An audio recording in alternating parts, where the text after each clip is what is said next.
અરે સાહેબ, આ ચેપ્ટરની અંદર અમુક વસ્તુ ખબર જ નથી પડતી સાહેબ, કેવા ને કેવા કોન્સેપ્ટ આપેલા છે. તો વિદ્યાર્થી મિત્રો, Vidyam web with Dharmendra Thakkar YouTube ચેનલની અંદર હું ધર્મેન્દ્ર ઠક્કર આપ સૌ વિદ્યાર્થી મિત્રોનું ફરી એકવાર સ્વાગત કરું.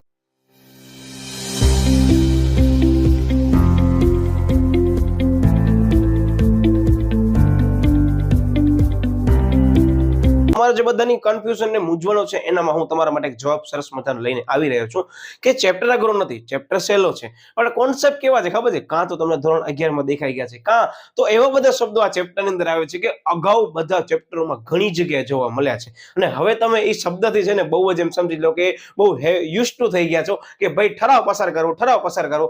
આ ઠરાવ પસાર કરાવી નાખ્યો. જોઈ લો, હવે આવી ગયો પ્રશ્ન ખરેખર કે હવે આ ચેપ્ટરની અંદર જ્યારે એસપી પૂરો થવા જઈ રહ્યો છે ત્યારે આ ઠરાવ પસાર કરો જે શબ્દ તમને ઘણી બધી જગ્યાએ જોવા મળતો હતો, એ ઠરાવ કયો, એ પસાર શું કામ કરવામાં આવે છે, એનામાં કેટલા પ્રકારો છે, એ હવે આ ચેપ્ટરમાં ભણવાના છે. એટલે અમુક પ્રશ્નો એવા છે વિદ્યાર્થી મિત્રો કે ખાસ કરવા જેવા છે, બહુ સરસ મજાના અને સમજવા જેવા છે. કારણ હું તમને કહું છું, કારણ કે એઝ અ ઇન્ડિવિજ્યુઅલ ઇન્વેસ્ટર અથવા એઝ એમ સમજી લો ડિરેક્ટર અથવા as a key managerial person તરીકે આપણને ખબર હોવી જરૂરી છે કે ભાઈ આ ઠરાવનો મતલબ શું, કે સ્પેશિયલ ડિસોલ્યુશન, બરાબર, એટલે કે ખાસ ઠરાવ એટલે શું અને સામાન્ય ઠરાવ એટલે શું. અત્યાર સુધી તમે જેટલા પણ બધા ચેપ્ટર ભણીને આવ્યા છો એનામાં દરેક જગ્યાએ તમે કીધું હશે કે બહુમતી જોઈશે, ઠરાવ પસાર કરવો પડશે, કે ભાઈ આ ઠરાવની અંદર આ ચર્ચા કરવામાં આવશે, જો બહુમતી મળશે તો આપણે આજે છે ઠરાવ પસાર કરશું. તો આ બધી જગ્યાએ આવતો વર્ડ છે ને એ હવે તમને સમજાવવામાં આવે છે.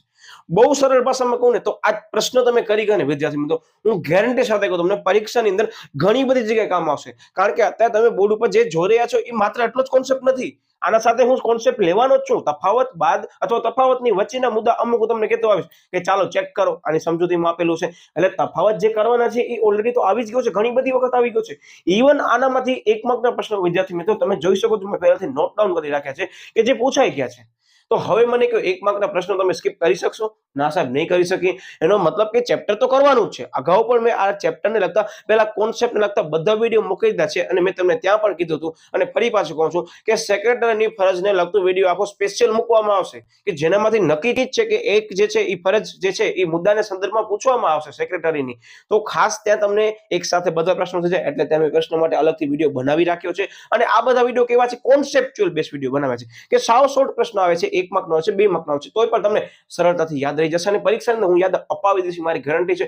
બસ તમારું ધ્યાન અહીંયા હોવું જોઈએ, કોઈ પણ અનધર સાહિત્ય પડવાની જરૂર નથી. તમે અહીંયા ધ્યાન આપ્યું, તમે બધી વસ્તુ આવડી જશે. હું સૌથી પહેલા તફાવતના બધા જ મુદ્દાને ટાર્ગેટ કરીશ અને હું તમને વચ્ચે કહેતો આવીશ કે ચાલો આની અંદર જે કોન્સેપ્ટ અગાઉ આપેલો છે એ તમે ચેક કરો. તમારી ચોપડીની અંદર એ ખાસ ઠરાવ અને સામાન્ય ઠરાવની સમજૂતીમાં આપેલો છે જે અત્યારે તફાવતમાં જોવા મળે છે. તો ખાસ આપણે આવી રીતે આ વિડીયોની અંદર બધી ચર્ચા કરવાના છીએ. એનો મતલબ કે અત્યારે તમને ચોપડી ઉપરવાની જરૂર નથી. હું જ્યારે તમને કહું ત્યારે તમે ચોપડી અથવા તમારા પાસે રહેલો સાહિત્ય છે એ ઉપાડજો અને નોટ્સ બનાવજો, બરાબર. એટલે ખાસ તમારું ધ્યાન અહીંયા રાખજો. દરેક મુદ્દો સમજવા જેવો છે અને એક એક મુદ્દો 1 માર્કનો પ્રશ્ન કહી શકાય મારી દ્રષ્ટિએ. તો આ પ્રશ્ન વિદ્યાર્થી મિત્રો ઘણી બધી વખત પૂછાઈ ગયો છે બોર્ડના અગાઉના પેપરોની અંદર, તેમજ 3 ગુણમાં પૂછવાનો છે, કેટલીક વાર 4 ગુણમાં પૂછવાનો છે. અને વિદ્યાર્થી મિત્રો 1 ગુણની અંદર છે ને આ પ્રશ્ન બહુ કોમન બને. ચાલો હું તમને એક વસ્તુ જાણીને નવાઈ લાગશે કે 2024 ની અંદર આ એમસીક્યુ પૂછવામાં આવ્યો છે અને 2024 ની અંદર વિદ્યાર્થી મિત્રો આ તફાવત પણ 4 ગુણની અંદર પૂછવામાં આવ્યો છે. એટલે 4 ગુણ તફાવતના અને 1 ગુણ એમસીક્યુ નો, એટલે માત્ર આ બે ઠરાવમાંથી વિદ્યાર્થી મિત્રો 5 ગુણનો પેપરમાં પૂછવામાં આવ્યું છે. હવે તમે વિચારી શકો છો કે આવા પ્રશ્નો જ્યારે પૂછાય ત્યારે આપણને આવડતા ન હોય ને, આપણી તૈયારી કેવી છે? કાચી છે એવું માનીને ચાલજો. અને હું એ કાચી તૈયારીને પાકી તૈયારીમાં તમને કન્વર્ટ કરાવી દઈશ, એ મારી ગેરંટી છે. માત્ર તમારું ધ્યાન અહીંયા હોવો જોઈએ. પહેલો આવે છે સામાન્ય ઠરાવ, બીજો આવે છે ખાસ ઠરાવ. હેડિંગ ખાસ ધ્યાન રાખજો. સૌથી પહેલા સામાન્ય છે, બીજો ખાસ છે. હવે તમે કહેશો કે સાહેબ આ બે ઠરાવ ઘડી ઘડી શું કામ અમને આવતા હતા, કે વારંવાર આ બે ઠરાવ અમને શા માટે પેપરની અંદર કે ચેપ્ટરની અંદર જોવા મળતા હતા? તો હું તમને આજે બહુ સરસ મજાની રજૂઆત કરવાનો છું કે જે તમને જાણીને નવાઈ લાગશે કે આ બે ઠરાવ વચ્ચે એક મુખ્ય તફાવત છે. ચાલો હું તમને એ સૌથી પહેલા તફાવત કહી દઉં. તો યાદ રાખજો વિદ્યાર્થી મિત્રો કે અમુક કાર્યો જે છે ને કંપની રોજબરોજ કરતી હશે, જેના માટે સામાન્ય બાબત હશે, એના અંગે સામાન્ય ઠરાવ પસાર થશે. પણ અમુક કાર્યો વિદ્યાર્થી મિત્રો એવા હશે કંપની જે ક્યારેક જ કરતી હશે અને બહુ ખાસ કાર્યો હશે, તે ખાસ કાર્યો માટે કરી અને શું કરશે? ખાસ ઠરાવ પસાર કરશે. વાહ સાહેબ, સાવ સમજૂતી. ઉદાહરણ પણ આપવાનો છું, બરાબર. અને એની સાથે એક બીજી મહત્વની બાબત છે, એની અંદર આપણને શું કરવું પડે સાહેબ? ઠરાવ પસાર કરવું હોય તો સાહેબ આપણને બહુમતી જોઈએ. અમે દરેક ચેપ્ટરમાં જોઈને આવ્યા છીએ, ક્યાંક ને ક્યાંક મુદ્દાની સમજૂતીમાં આપી દીધો છે. એનો મતલબ કે હવે આની અંદર બહુમતી જોશે, શું હશે સાહેબ? વોટિંગ જોઈશે. વોટિંગ એટલે શું સાહેબ? કેટલા ટકા વોટિંગ જોઈશે? યસ. તો સામાન્ય ઠરાવ છે ને બહુ સામાન્ય છે. આ હું ઘણી વખત મને વિદ્યાર્થીઓને યાદ રાખવા માટે કહું કે સામાન્ય ઠરાવ બહુ સામાન્ય છે. બિચારો એ 51% ની અંદર બહુમતી મળી જશે ને તો ઠરાવ પાસ. કયો? સામાન્ય ઠરાવ 51% થી વધારે બહુમતી મળી ગઈ, સામાન્ય ઠરાવ પાસ. પણ સાહેબ ખાસ ઠરાવ છે ને એ કાંઈક તો ખાસ છે કે જેની અંદર તમને કેટલી મંજૂરી જોઈશે. યસ, હું આ વસ્તુ ટાર્ગેટ કરીને દેખાડું છું. 75% એટલે કે 3/4 ભાગની તમને બહુમતી જોઈશે. કેટલીક વખત તમને 75% કીધું હશે એમસીક્યુમાં, અધરવાઇઝ તમને 3/4 કીધું હશે. બેનો મતલબ શું થયો સાહેબ? 75% નો મતલબ કે ખાસ ઠરાવ પસાર કરવા માટે તમારા પાસે જે પણ સભ્યો જે છે એનો કેટલા ટકા બહુમતી જોઈશે સભ્યોની? સાહેબ 75% બહુમતી જોઈશે. બીજો મુદ્દો સરસ મજાનો થઈ ગયો. તો આ જે કોન્સેપ્ટ છે મેં તમને સમજાવી દીધો. હવે તમે મને કહો કે આ જે સામાન્ય ઠરાવ છે એની નોંધણી કરવી ફરજિયાત હોવી જોઈએ? ના સાહેબ, બહુ ખાસ નથી. કેવો છે? સામાન્ય છે. પણ સાહેબ ખાસ ઠરાવ છે ને એની સાહેબ છે ને આપણને શું કરવું પડશે સાહેબ? એની નોંધણી કરાવવી ફરજિયાત છે. કોના પાસે? સાહેબ રજિસ્ટ્રાર પાસે. તમારો બીજો થઈ ગયો મુદ્દો. એનો મતલબ કે આવી રીતે તમે તૈયારી કરશો ને તો બહુ સરસ મજાના મુદ્દા ચેપ્ટરમાં બનવાના છે. અને હા, અત્યારે મેં જે પણ તમારા સમક્ષ રજૂઆત કરીને જે પણ સમજૂતી આપી એ છે મુદ્દાનો જ ભાગ. અને એ જ મુદ્દા તમારા કોન્સેપ્ટમાં આપેલા. ચાલો હું તમને કહેતો, અમારા પાસે જે સાહિત્ય છે, ટેક્સ્ટ બુક છે, પેજ નંબર હું તમને કહું છું, માત્ર તમે જોવા માટે કરીને છે. મુદ્દો માત્ર ટીક જ કરવાનો છે, અત્યારે વાંચવાનો પણ નથી. જુઓ, પેજ નંબર 151 ઉપર તમારા સાહિત્યની અંદર કદાચ આગળ પાછળ પેજ નંબર હોઈ શકે છે, આવૃત્તિને ધ્યાનમાં લઈ તો તમારા પાસે હશે ને તો એનામાં ગુજરાત પાઠ્યપુસ્તક મંડળની જે ચોપડી છે એસપીસીસી ની, એ જ મેં ઉપાડી છે. એટલે તમને હું આ દેખાડ દઉં. પૂઠો કાંઈક આવું હશે અને કદાચ આવૃત્તિ ચેન્જ થઈ ગઈ હશે તો આવૃત્તિ જે છે ચેન્જ થવાના કારણે પૂઠો બદલ્યો હશે, પણ કોન્સેપ્ટ ક્યારે બદલશે નહીં, ટકાવારી એ જ હશે. એટલે એપ્રોક્સિમેટલી આગળ પાછળ નંબર હોઈ શકે છે, એ હમણાં તમને કહી દઉં છું. બરાબર. જેમાં તમે જોઈ શકો સૌથી પહેલો છે સામાન્ય ઠરાવ અને બીજો છે ખાસ ઠરાવ, જે એની નીચે જ આપેલો છે, પૂર્ણ થાય છે. તો એમાં અમુક મુદ્દા રિપીટ થાય છે. ઝડપથી હું તમને કહેતો આવું છું, ટીક કરાવું છું, ટીક કરજો. માત્ર ટીક કરવા માટે કરી, ઓલરેડી તફાવતમાં તો આવી જ ગયા છે. એટલે જો સૌથી પહેલો યસ, પ્રથમ નંબરનો મુદ્દો જે છે યસ, નોટિસ વાળો ટીક કરો. રિપીટ થાય છે એટલે શેનામાં? તો કે સામાન્ય ઠરાવ એટલે શું? અર્થ તો આપણે લઈ લીધું છે. ઓકે, બીજો શું છે? યસ, તો મુદ્દા નંબર જે છે IV એટલે કે 4 નંબરનો મુદ્દો છે કે પ્રોક્સી દ્વારા જે છે એ આપણે સમજશું પછી આગળ કે પ્રોક્સી એટલે શું. જો કે તમને બધાને હવે ખ્યાલ હશે, જે રિવિઝન કરે છે ને ખ્યાલ છે કે પ્રોક્સી એટલે શું? પ્રતિદાધિકારી, કે જે વ્યક્તિ મુખે હાજર નથી એના વતી બીજો વ્યક્તિ આવે છે અને તમામ જે પાવર જે પ્રથમ વ્યક્તિ પાસે હતા એ બીજા વ્યક્તિને સોંપે છે કે તમે પણ મારી જગ્યાએ જઈ અને મીટિંગ અટેમ્પ કરી શકો છો અને તમે જે છે એ મત આપવાનો અધિકાર છે. અને પ્રોક્સી આપણે સમજવાના છે. પણ અહીંયા હું અમુક અલગ મુદ્દા છે ટીક કરાવું છું. પણ હવે આવે છે વિદ્યાર્થી મિત્રો 5મા નંબરનો મુદ્દો, કોમન મુદ્દો, જે તમારી ચોપડીની અંદર V લખેલું હશે કે જે તે ઠરાવની તરફેણમાં પડેલ મતોની સંખ્યા જે છે 51% થી વધુ હોવી જોઈએ. ક્યાં ગયો મુદ્દો? 51% થી વધારે. ખબર પડી ગઈ? આ મુદ્દો રિપીટ થયો અર્થમાંથી, જે ઓલરેડી કોન્સેપ્ટનો છે. શું છે? તો કે સામાન્ય ઠરાવ એટલે શું? યસ, તમે જોઈ શકો છો એક માર્કમાં પૂછાયેલો પ્રશ્ન છે. હું અત્યારે જે 1M લખું છું એનો મતલબ એક માર્કમાં પૂછાયેલો પ્રશ્ન છે. એ તમારા સાહિત્યમાં ઓલરેડી એની સમજૂતીમાં આપેલો છે. હું અત્યારે તમને કરાવું શું છું ખબર છે? તફાવત કરાવું છું. પણ તફાવતની અંદર આવતા મુદ્દા તમારા જે છે કોન્સેપ્ટમાં કવર થાય છે. એનો મતલબ કે આપણે એક સાથે બે કોન્સેપ્ટ અહીંયા સમજવાના છીએ. એટલે ખાસ સૌથી પહેલા આપણે તફાવત સમજી લેશું. હવે વચ્ચે મને એમ લાગશે ત્યારે તમને કહીશ ખાસ તમારી ચોપડીની અંદર આ મુદ્દો ટીક કરો કે જે ઓલરેડી તફાવતનું છે. ક્લિયર? હવે આપણે વિસ્તૃત સમજૂતી લઈએ છીએ. જો કે જે કોન્સેપ્ટ હતો તમને બધાને આઈ હોપ ક્લિયર થઈ ગયું હશે. હવે સૌથી પહેલો આવે છે અર્થ. સાહેબ અર્થ તો હમણાં જ આપણે કર્યું, આપણે લઈ લઈએ. શું કહે છે કે કંપનીની સભામાં ઠરાવની બહુમતી 51% થી વધારે પસાર કરવામાં આવે છે. 51% થી અથવા 51% થી વધારે પસાર કરવામાં આવે છે. આવા પ્રકારના જે ઠરાવ છે ને કેવા ઠરાવ તરીકે ઓળખવામાં આવે છે? સાહેબ સામાન્ય ઠરાવ. ખાસ શું છે સાહેબ? તમે કહી દીધો ખાસની અંદર 75%. શું કે સભ્યોની સહમતિ જે છે 75% થી વધારે છે એનાથી સહમતિથી આપણે જે ઠરાવ પસાર કરશું એ ઠરાવને કેવો ઠરાવ કહેશું? સાહેબ ખાસ ઠરાવ કહેશું. અને 2024 નો પૂછાયેલો MCQ. હવે હું તમને અત્યારે જ કીધું, તમારા પાસે કદાચ સાહિત્ય ઓપન હોય ને તો 75% ની બાજુમાં લખી નાખો 3/4, એટલે કે 3/4. એનો મતલબ કે 75% થાય. પણ કદાચ પરીક્ષાની અંદર એ લોકો શું કરશે ખબર છે? આને MCQ માં પૂછે, નીચે ટકાવારી જે છે આંકડાકીય માહિતી ન આપી હોય. આંકડાકીય માહિતી મતલબ કે ટકાની અંદર ના આપે 10, 20, 30, 40, 50 એવી રીતે ને આપ્યું 1/3, 2/3, 3/4 અને XYZ કોઈ પણ આપ્યું હોય તો જવાબમાં શું આવશે? 3/4 સાહેબે બોર્ડ ઉપર લખ્યું હતું અને એ આવશે.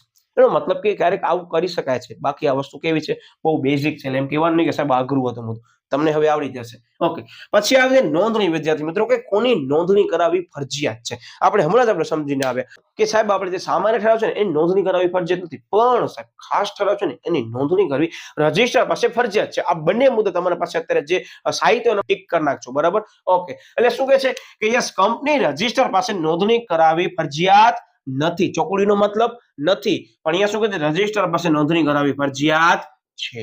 હવે વસ્તુ ક્લિયર થઈ ગઈ? હા સાહેબ, હવે તમને સાવ ઈઝી લાગે છે, કારણ કે તમે સમજી લીધું છે બે વચ્ચે શું તફાવત છે એ તમે સમજ્યા. પછી હું તમને અત્યારે તફાવત કરાવું છું અને સાથે સાથે તમે હેતુ કરવાના છે. એટલે તમારા માટે શું એક પ્રકારનું રિવિઝન જ થવાનું છે. ઓકે, યસ, એના પછી આવે છે ત્રીજા નંબરનો મુદ્દો કે જ્યારે પણ આપણે સભા નોટિસ મોકલતા હશું ત્યારે કયા પ્રકારના ઠરાવ અંગેની સમજૂતી આપી અને આપણે મેન્શન કરશું. સાહેબ, સામાન્ય વસ્તુ છે ને એ કોઈ મોટી વસ્તુ નથી સાહેબ. એના માટે આપણે નોટિસની અંદર મેન્શન નહીં કરીએ કે અમે સામાન્ય ઠરાવ પસાર કરવાના છે. શું કામ? કે સાહેબ એ વસ્તુ સામાન્ય હશે. સામાન્ય મતલબ રોજબરોજ થતી હશે પ્રવૃત્તિ, એવી બધી પ્રવૃત્તિઓથી આપણે જે છે પરિચિત હશું, તો એનામાં આપણને ખાસ મેન્શન કરવાની જરૂર નથી.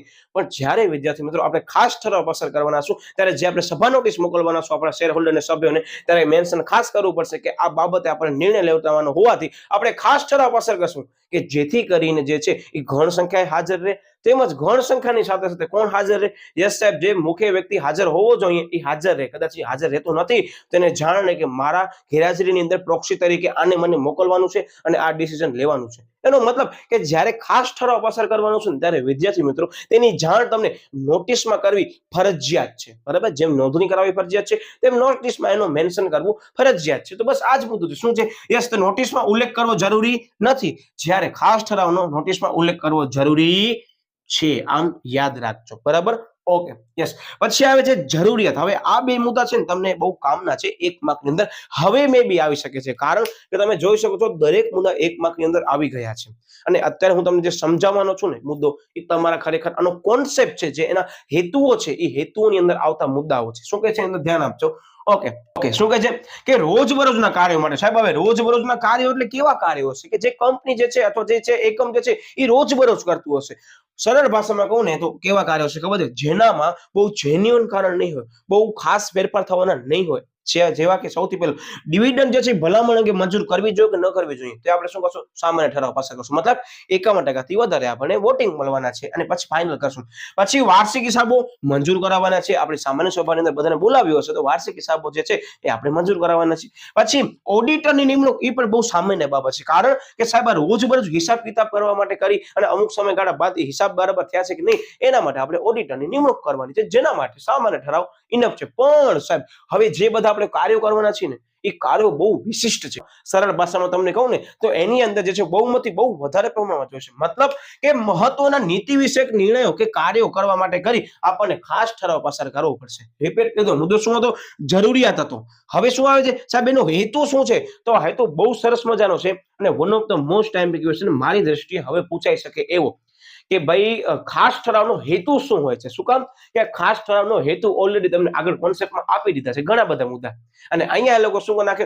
આખે 11 થી 12 મુદ્દાનું સમરાઇઝેશન કરી નાખે. મતલબ હું તમને સમજાવું, જોજો કે સૌથી પહેલા આવેદન પત્રની કલમમાં ફેરફાર કરવા માટે કે નિયમન પત્ર એટલે કંપનીના વહીવટનો મુખ્ય દસ્તાવેજ, જે બંને ચેપ્ટર તમે ધોરણ 11 માં ભણી ગયા છો, તમને બધાને ખ્યાલ છે. આ બંનેની અંદર જરૂરી ફેરફારો કરવાના છે ને વિદ્યાર્થી મિત્રો ત્યારે. અને બીજી બાબત વિસર્જનની કાર્યવાહી, જ્યારે પણ કંપની જે છે એ પોતાની કંપની ડિસોલ્યુશન મતલબ કે ક્લોઝ કરવી છે, વાઇન્ડ અપ કરવી છે, ત્યારે પણ તમને શું કરવું પડશે સાહેબ? ખાસ ઠરાવ પસાર કરવો પડશે. અને તમે જેવું વિસર્જન કરવાના છો ત્યારે તમારે જો છો અદાલત દ્વારા એ વિસર્જન કરવા ઈચ્છા રાખો છો, ઈચ્છા ધરાવો છો, તો તમને શું કરવું પડશે સાહેબ? લિક્વિડેટરની નિમણૂક કરવી પડશે. તો આ જે 3 કન્ડિશન છે એ અત્યારે તમને 3 જ લખેલી છે, પણ ઘણી બધી છે. તો આ બધી કન્ડિશનની અંદર આ બધા હેતુ માટે કરી અને તમે શું કરશો સાહેબ? ખાસ ઠરાવ પસાર કરશું. સાહેબ, હવે તમે કહેતા હતા ને બધા મુદ્દા રિપીટ થાય છે સાહેબ, કયા? પહેલો મુદ્દો જો હું તમને જ્યાં ટીક કરાવું છું ત્યાં બાજુમાં માત્ર શું લખી નાખો? આવેદન પત્રની કલમ. એનો મતલબ કે આવેદન પત્ર નિયમન પત્રમાં ફેરફાર કરશો ત્યારે પણ તમને કયો ઠરાવ પસાર કરવો પડશે સાહેબ? ખાસ ઠરાવ પસાર કરવો પડશે. એનો મતલબ કે ચાલો હવે હું બહુ બેઝિક રીતે તમને બધા મુદ્દા ટીક કરાવું છું. સૌથી પહેલા તમે ટીક કરો સામાન્ય ઠરાવની અંદર મુદ્દા નંબર કયો ખબર છે? 1 કે કંપનીના વાર્ષિક હિસાબો અને ડિરેક્ટરના અહેવાલો સ્વીકારવા માટે કયો ઠરાવ પસાર કરશું સાહેબ? સામાન્ય ઠરાવ. આયરો જો મળ્યો, એ લોકો બહુ શોર્ટમાં લખ્યું છે. પછી બીજા નંબરનો મુદ્દો જે છે યસ, કેન્દ્ર સરકારની પૂર્વ મંજૂરીથી કંપનીના નામમાં ફેરફાર કરવા માટે કરીને કંપનીના નામમાં ફેરફાર કરવા લખો. મુદ્દા નંબર ટીક, બાજુમાં ટીક, તફાવતમાં જ આવે છે. યસ. પછી મુદ્દા નંબર 5 કયો?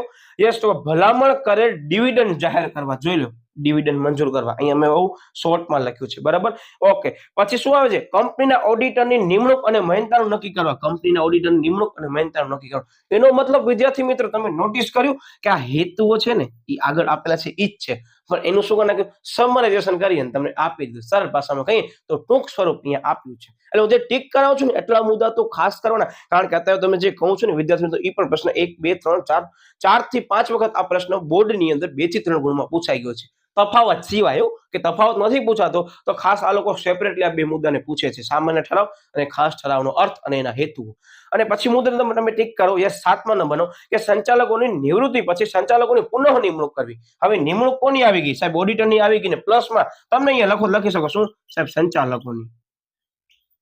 આમ બહુ શોર્ટમાં એ લોકો લખ્યું છે, પણ તમે અહીંયા મુદ્દો સમજાવશો તો કોઈ પણ તમને ચોકડી મારશે નહીં, કારણ કે ઓલરેડીના હેતુમાં પણ લખેલું છે, બરાબર. ટૂંકમાં નિમણૂક કરવાની છે બે વ્યક્તિઓની, એક ઓડિટરની અને બીજો સંચાલક, બરાબર. ઓકે. અને હજી છે વિદ્યાર્થી મિત્રો, યસ, તો કે નિવૃત્ત થતા સંચાલક સિવાય અન્ય વ્યક્તિની સંચાલક તરીકે પસંદગી કરવાની, કે જે સંચાલક નિવૃત્ત થાય છે તો અન્ય જે છે વ્યક્તિ કોણ સંચાલક બનશે એ સભામાં રહેલો, તો એના માટે આપણે શું કરશું? પસંદગી કરશું. જે ક્યાં કરવામાં આવશે સાહેબ? સામાન્ય ઠરાવની અંદર જ પસાર કરવામાં આવશે, સામાન્ય સભાની અંદર, બરાબર.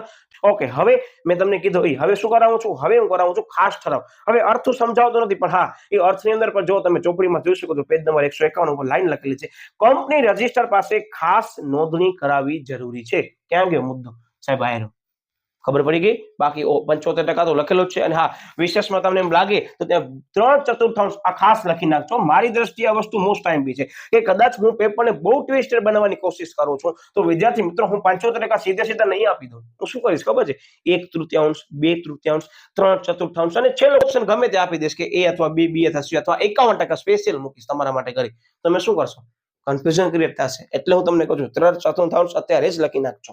ઓકે. યસ. હવે મુદ્દા નંબર જે છે એનામાં રિપીટ થાય છે, જોજો. પછી બીજા નંબરનો, યસ, કંપનીના નિયમન પત્રમાં ફેરફાર કરવા માટે. આવી ગયું નિયમન પત્રમાં ફેરફાર કરવા માટે. પછી ત્રીજો મુદ્દો કે કંપની રજિસ્ટરની ઓફિસ એક રાજ્યમાંથી બીજા રાજ્યમાં લઈ જવા માટે. યાદ આવે છે ધોરણ 11 ની અંદર આપણે દરેક મુદ્દો સમજીને ગયા છે. જે પણ વિદ્યાર્થી મારો વિડીયો જોયો છે ને મારા પાસે ઓલરેડી વિડીયો જોઈને આવ્યો છે, એને ખ્યાલ છે કે આપણે મુદ્દો દરેક એક વ્યવસ્થિત સમજો, એક રાજ્યમાંથી બીજા રાજ્યમાં જવા માટે કરીને. તો શું કરવું પડશે સાહેબ? આપણને ખાસ ઠરાવ પસાર કરવો પડશે. અને આ જ બધા શબ્દો વિદ્યાર્થી મિત્રો એ ચેપ્ટરમાં લખેલા છે કે ખાસ ઠરાવ પસાર કરવો પડશે. તો અહીંયા તમને રિવિઝન લાગશે ધોરણ 11-12 નું. ઓકે. પછી ટ્રિબ્યુનલની મંજૂરીને આધીન કંપનીના મેમોરેન્ડમમાં ફેરફાર કરવા. હવે ટ્રિબ્યુનલની મંજૂરી એટલે શું ખબર છે? અદાલત. ટ્રિબ્યુનલને અદાલત તરીકે ઓળખવામાં આવે છે. અને મેમોરેન્ડમમાં ફેરફાર એટલે શું વિદ્યાર્થી મિત્રો? મેમોરેન્ડમ એટલે શું ખબર છે? આવેદન પત્ર. એ લોકો ફરાવી નાખ્યો, ત્યાં વર્ડ શું કરી નાખ્યો? મેમોરેન્ડમ કરી નાખ્યો. એટલે જ તમને હું આગળના વિડીયોમાં કહેતો હતો, ખ્યાલ છે ને? એ અંગ્રેજી વર્ડ તમને કરવું પડશે આ ચેપ્ટરની અંદર. ઘણી વખત એ લોકો અંગ્રેજી આપી દેશે, ઘણી વખત એ લોકો ટ્રાન્સલેશન કરીને ગુજરાતી આપશે. કોરમ એટલે શું, અને ઘણી વાર કહેશે કાર્ય સાધક સંખ્યા એટલે શું. તો ખાસ ધ્યાન રાખજો. એટલે જ મેં આગળના ચેપ્ટરના ફાસ્ટ ટ્રેક રિવિઝન સિરીઝના વિડીયો મૂકી દીધા છે. હજી પણ ખાસ ન જોયો હોય તો જોઈ લેજો. તેમજ તફાવતની સિરીઝ પણ આપણે મૂકી દીધી છે. અને આપણી ચેનલ સાથે સંકળાયેલા વિદ્યાર્થી મિત્રો એવા ઘણા બધા વિદ્યાર્થીઓ રહેલા છે કે જેમને થિયરી વિષયની અંદર વિદ્યાર્થી મિત્રો 100 માંથી 100 ગુણ આવ્યા છે. તો એવું ક્યારે ન માનજો કે થિયરી વિષયની અંદર 100 માંથી 100 ગુણ ના આવે. અને મેં દરેકના રિઝલ્ટ એટલે જ મૂક્યા છે કે તમને એમ લાગવું જોઈએ કે ના સાહેબ આ લોકો મેળવી શકે છે, તો અમે ચોક્કસ મેળવી શકે છે. તો જરૂરથી એ લોકો કેમ મહેનત કરી હતી એ જોજો. આપણા અમુક વિડીયોની અંદર એ લોકો કદાચ વિડીયો જોવા આવ્યા હશે તો એ લોકો એ કોમેન્ટ પણ કરી હશે કેમ તૈયારી કરી હતી. તો ખાસ વિદ્યાર્થી મિત્રો એનો તમે લાભ લો, કેમ તૈયારી કરી હતી એના મેં અમુક ઉદાહરણ પણ તમારા સમક્ષ રજૂ કર્યા છે કે ભાઈ 100 માંથી 100 ગુણ જે બે વિદ્યાર્થીઓને આવ્યા છે એમાં જે છે વોરા હાર્વી છે, બીજી છે બુધપાટી પલક.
કેમ મહેનત કરી હતી. બધી લોકો જે છે આપણી વિદ્યાર્થીઓ અને વિદ્યાર્થીનીઓ બને છે એ લોકોએ મેન્શન પણ કર્યું છે કેમ મહેનત કરતા હતા. તો જરૂરથી એ લોકોના જે છે એ તમે એકવાર રિઝલ્ટ જોજો. આટલા રિઝલ્ટ નથી, હું તમને ચોખ્ખો કહી દઉં. આ રિઝલ્ટ પણ અમુક જે છે એ ઓછા આવ્યા છે, બરાબર. સમયને ધ્યાનમાં લઈ મારા પાસે જેટલા પોસિબલ બને એટલા બધા રિઝલ્ટ કલેક્ટ કરી મેં તમારા સમક્ષ મૂક્યા છે કે જેથી કરી તમને એક એક્ઝામ્પલ મળવું જોઈએ કે ના સાહેબ યાર આ વસ્તુ જે છે અમારા માટે પણ શક્ય છે. એ લોકો કરી શક્યા છે તો અમે કાં ન કરી શકીએ? શા માટે અમને માર્ક્સ સારા ના આવે? સારા માર્ક્સ આવશે ને પૂરા માર્ક્સ આવશે. તો ખાસ જે વિદ્યાર્થીઓ તમને કીધું હતું કે ક્વિઝ છે એ એવરી ચેપ્ટર આપવી પડશે, જે આપણા સોશિયલ મીડિયાના માધ્યમમાં મુકાઈ ગઈ છે, ફ્રી ઓફ છે. વર્કશીટ જે મેં તમને કીધી હતી એ ખાસ વ્યવસ્થિત બનાવવી પડશે અને ઘણી બધી વિદ્યાર્થીઓ જે છે આપણી ચેનલ સાથે સંકળાયેલ છે એ લોકોની વર્કશીટનો મેં નમૂનો પણ મૂક્યો છે 2024 નો, કે જે ઓરા હારવી મેં તમને કીધું જેને 100 માંથી 100 ગુણ પૂરા આવ્યા છે એની સમગ્ર આખી વર્કશીટ મેં યુટ્યુબ ઉપર વિડીયો માધ્યમથી મૂકી છે કે કેમ એને બનાવી હતી, કેમ એને મહેનત કરી હતી.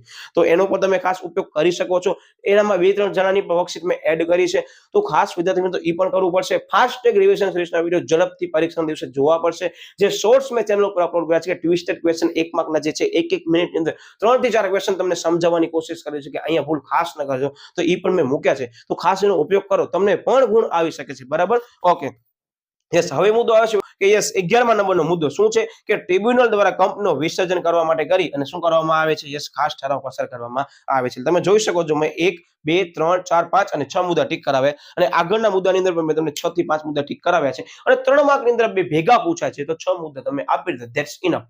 6 મુદ્દા ખાસ ઠરાવના, 6 મુદ્દા સામાન્ય ઠરાવના, બે વસ્તુ ક્લિયર. તમારો મુદ્દો પરીક્ષામાં બહુ સરસ મજાનો ચમક છે અને કદાચ સેપરેટલી પૂછાય છે વિદ્યાર્થી મિત્રો તો બહુ સરસ મજાનો મુદ્દો છે. તેનો મતલબ કે આ ક્વેશ્ચનને કેટલા માર્કમાં ટાર્ગેટ કરી શકાય છે? 3 અથવા 4 માર્ક.